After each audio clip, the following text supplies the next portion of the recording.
મનમાં શંકા હતી, રાધા કોણ, રાધા કોણ? એટલે આખા ટોળામાં પેલી 8 પટરાણીઓ રાધાને શોધે.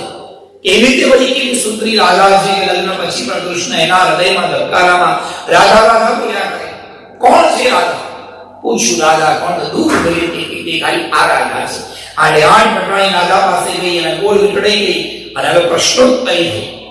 તમે કોણ? એટલે ઋષિમુનિ પોતાની આખી કથા કહી કે ભગવાન મને હરણ કરીને લાયા હતા.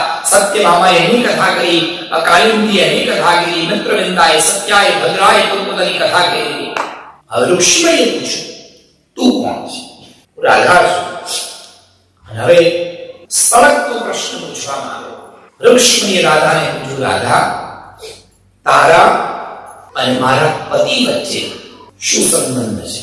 અરે આવો તો પ્રશ્ન હોય. રાધાને પૂછ્યું કે તારો અને કૃષ્ણ સંબંધ શું? રાધાને મનમાં થયો કૃષ્ણ તું જ મને શું જવાબ આપો? આપણા સંબંધનો તો કોઈ નામ જ નથી. પણ છે અને શાસ્ત્ર એવું કહે કે વહેમની કોઈ દવા ના હોય. જો કોઈને મનમાં વહેમ થાય તો ગમે તેટલું સાચું પણ થાય એ માણસને સાચું લાગે. અને આ વાત રાધાને ખબર હું આ લોકોને કંઈ ખોટું કહી દઈશ તો આ લોકો શાંત થઈ જશે. રાધાને બોલવું છે પણ બોલવા જાય, જવાબ આપવા જાય એની પ્રત્યે શંખનાદ થયો અને કીધું કે સૌના કક્ષમાં જાઓ. સંધ્યાકાળનું થયું બધા જ પોતપોતાના તંબુમાં જવા માટે નીકળી ગયા. ઋષિમુનિ રાધાનો હાથ પકડી અને પોતાના કક્ષમાં લઈ આવી.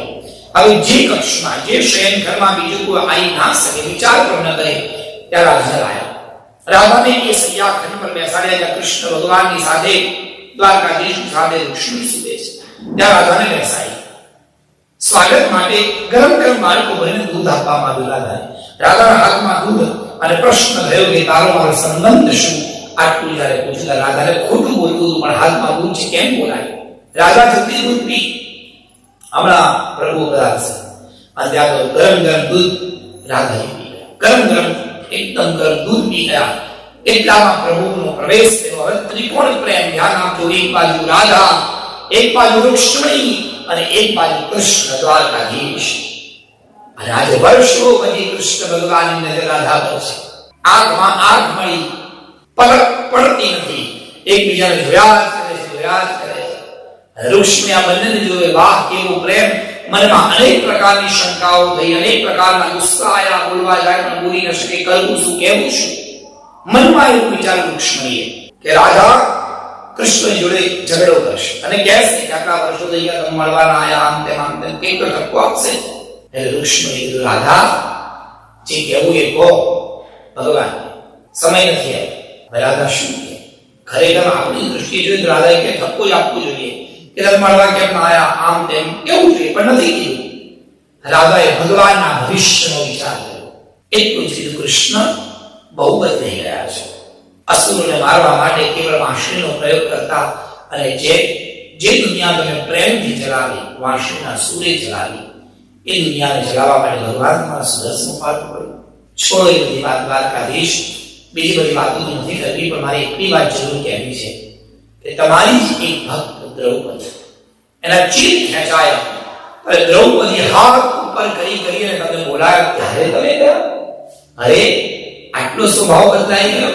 અમારા વ્રજમાં તો બોલાયા વગર મારા ઘેર આવતા, કીધા વગર અમારા માટલા તોડતા, કીધા વગર અનેક શત્રુઓને મારી કૃષ્ણ તમે અમારી રક્ષા કરી છે. ભક્ત સ્વભાવ તમારો અને તમે એટલા થઈ ગયા કે તમને બોલાયા ત્યારે ગયા. શરમ ના આવે કે ભક્તના જીવનમાં તકલીફ આવે તો વગર બોલાય કૃષ્ણ જવું જોઈએ. પ્રભુ આવો સ્વભાવ રહેશે તો દુનિયામાં તમને પ્રેમ કોણ કરશે? પ્રભુ સ્વભાવ સારો રાખો તો ભક્તો તમારા થઈને રહે. અમે તો તમારા ભક્ત છીએ. આટલું જાણ્યું. ઋષિમુનિના મનમાં જે કઈ શંકાઓ હતી બધી શંકાઓ ઉતરી ગઈ. ઋષિમુનિના મનમાં શંકા હતી કે રાધા એની પ્રિયતમા છે પણ ખબર પડી આ પ્રિયતમા નહીં, આ તો કૃષ્ણની પરમ ભક્ત છે જે પોતાનું નહીં પણ કેવળ ભગવાનનું વિચારે છે.